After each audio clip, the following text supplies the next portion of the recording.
So, Rob, based on what you're saying, much speculation and accusations from the Hashemite kingdom. And of course, on the other side, we have the former crown prince himself. And so far, he's been far from silent, accusing the kingdom of nepotism and corruption.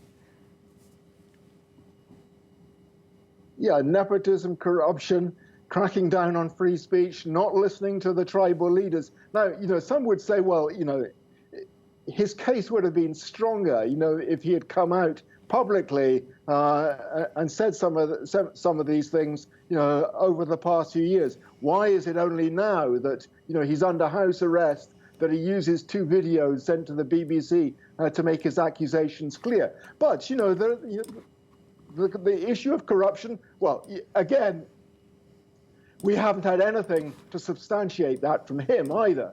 On the issue of institutions and nepotism, well, first of all, it has to be said that there is bad blood within the royal family. The relationship between Hamza and Abdullah is a brittle one. Hamza was the crown prince when the former King Hussein died, and should theoretically have become the next king. But he was considered too young, and instead, Abdullah became the king. 5 years later, Abdullah stripped him of his title of crown prince, and the relationship between the two has been difficult. But that, again, it doesn't really add up to a very strong case of nepotism. There are difficulties, it has to be said, within Jordan. You mentioned the demonstrations of 2019. Unemployment is extremely high, over 25% at the moment.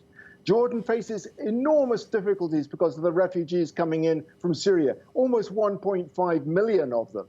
And it's not in a position to deal with that. This is a poor country with no natural resources of its own, struggling in very difficult times. COVID-19 clearly has undermined the tourism industry as well. These are difficult times for Jordan. But that doesn't mount up to all the accusations that Hamza has been making.